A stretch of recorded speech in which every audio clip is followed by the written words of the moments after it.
और अब तो लेबनान का भी मामला देखिए। कल क्या कहा ईरान ने बहुत बड़ी शर्त रखी है।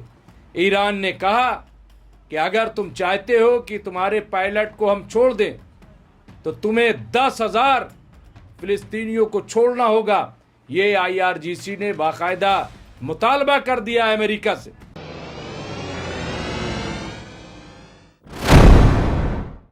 आदाब, मैं हूं मुमताज आलम रिजवी और मैं बात करूंगा स्टेट ऑफ होर्मुज की। जहां स्टेट ऑफ होर्मुज, जहां अमेरिका का दावा था कि उसने 10,000 बूट्स ऑन ग्राउंड के लिए फौज उतार दी है और कोई भी अब स्टेट ऑफ होर्मुज से ऑयल टैंकर नहीं गुजरेगा, ये बड़ा दावा था।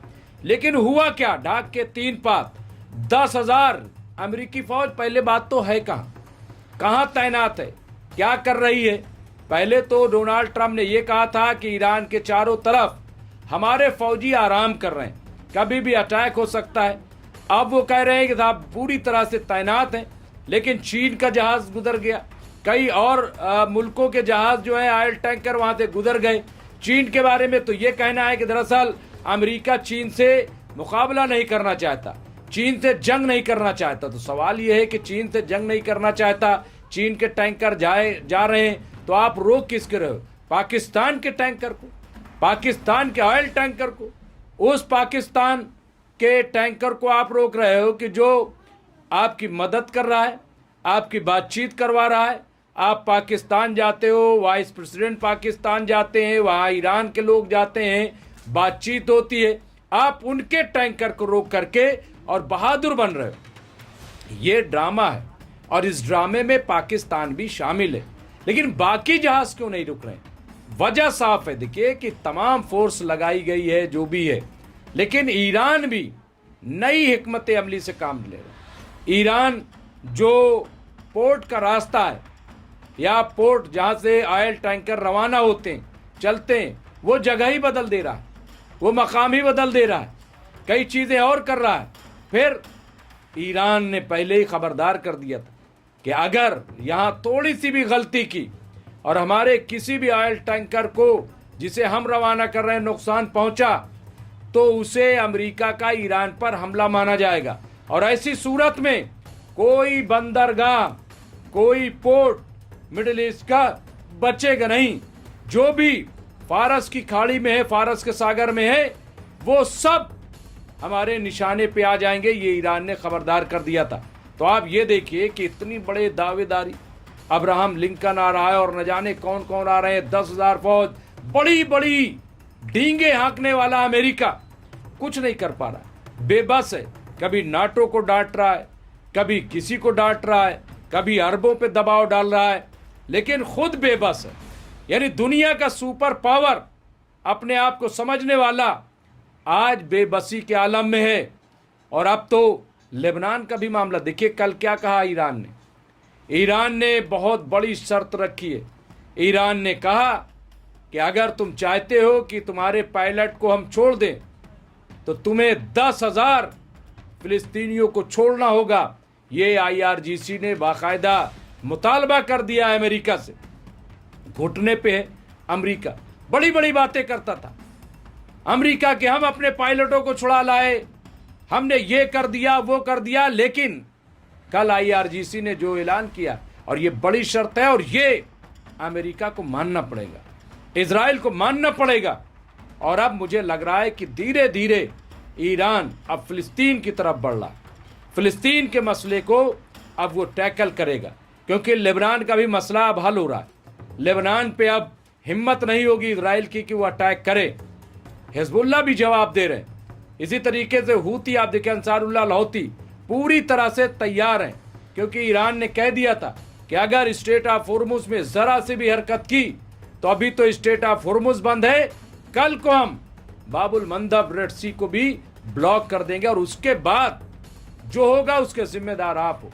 जो दुनिया के माहिरीन हैं इक्तिसादियात के, जो एक्सपर्ट हैं इकोनॉमिक के, उन्होंने कह दिया कि अगर और कुछ दिन तक स्टेट ऑफ होर्मुज बंद रहता है या रेड सी को ब्लॉक कर दिया जाता है तो दुनिया में कसाद बाजारी आ जाएगी। जी हाँ, और इसका बहुत बड़ा नुकसान पूरी दुनिया को उठाना पड़ेगा। यानी मंदी मंदी पूरी दुनिया में आ जाएगी और उससे निकल पाना फिर बड़ा मुश्किल होगा। लिहाजा अब आप ये देखिए कि अमेरिका में प्रोटेस्ट हो रहा है। अमेरिका में अभी डोनाल्ड ट्रंप के खिलाफ इम्पीचमेंट का सिलसिला शुरू करने की बात हो रही है।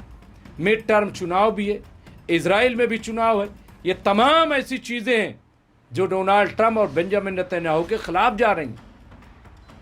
तो अब आप बताइए कि यहां कामयाबी किसकी है, कौन जीत रहा है यहां पे? सऊदी अरब का जो बयान आया है वो तो हमने आपको बता ही दिया।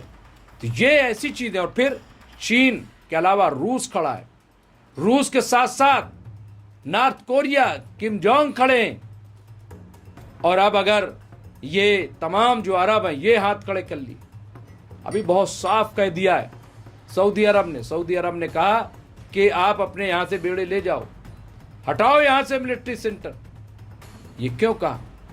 ये इसलिए क्योंकि कोई फायदा नहीं है। और फिर ईरान ने कहा कि इन्हें हटा दो, अगर नहीं हटाओगे तो हम तुम पे हमले करते रहेंगे, हम रुकने वाले नहीं हैं। ये साफ साफ अब आप देखिए, सऊदी अरब हो, यूएई हो, कतर हो, कुवैत हो, बहरीन हो, जॉर्डन हो, जहां भी है, तमाम जो अमेरिकी बेसेस हैं उन पे ईरान टारगेट कर रहा है, उनको निशाना बना रहा है। अब आप ये देखिए कि जो एक बातचीत का सिलसिला था, बातचीत फेल हो गई। बातचीत कैसे फेल हो गई, क्यों फेल हो गई? अचानक क्या ऐसा हुआ कि अमेरिका भाग खड़ा हुआ? भाई 2 बजे रात तक बातचीत चल रही थी, 4 घंटे की बातचीत हुई, बीच में फोन आ जाता है। क्या नेतन्याहू का आया?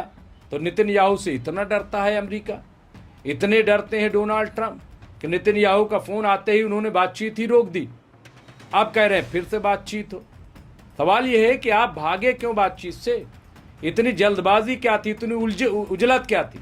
और आप जितना आगे आप जाना चाहते हो उतना आप घुटने पे आ रहे हो, उतना आपकी कमजोरी उजागर हो रही है, दुनिया के सामने थू थू भी हो रही है और दुनिया के सामने तुम्हारी कमजोरी भी जाहिर हो रही है। इसलिए एक भारी नुकसान अमेरिका को यहां देखने को मिल रहा है।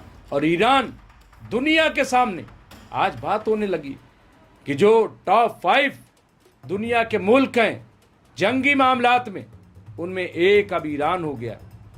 ईरान 6th जनरेशन में दाखिल हो रहा है। 6th जनरेशन के असलहे उसके पास हैं, मिसाइलें, अभी तो कई और मिसाइल कह रहे हैं, यही नहीं बल्कि न्यूक्लियर पावर की बात हो रही है। और ईरान ने तो साफ मना कर दिया, कहा कि जो हमारा प्रोग्राम है वो जारी रहेगा, कोई उसे रोक नहीं सकता। ईरान के अवाम देखिए मैदान में, आज 46वां दिन है, लेकिन कोई ईरानी अपने घर को नहीं गया, बल्कि सड़कों पे मुसलसल हुकूमत और फौज के साथ। तो ये ईरान की ताकत है। बहरहाल जो स्ट्रेट ऑफ हॉर्मुज़ को खुलवाने की बात थी, मुंह की खानी पड़ गई है अमेरिका को। अमेरिका को बहुत बड़ी हार हुई है और चाहते हुए भी अमेरिका स्ट्रेट ऑफ हॉर्मुज़ को नहीं रोक सकता। और अगर अमेरिका नाकाबंदी करेगा और बाबुल मंदब बंद हो गया तो आप समझ लीजिए कि दुनिया में इससे ज्यादा हाहाकार मच जाएगी। बहरहाल जो भी होगा हम आपको अपडेट करते रहेंगे। देखते रहिए एमएमसी न्यूज़ इंडिया। बहुत बहुत शुक्रिया।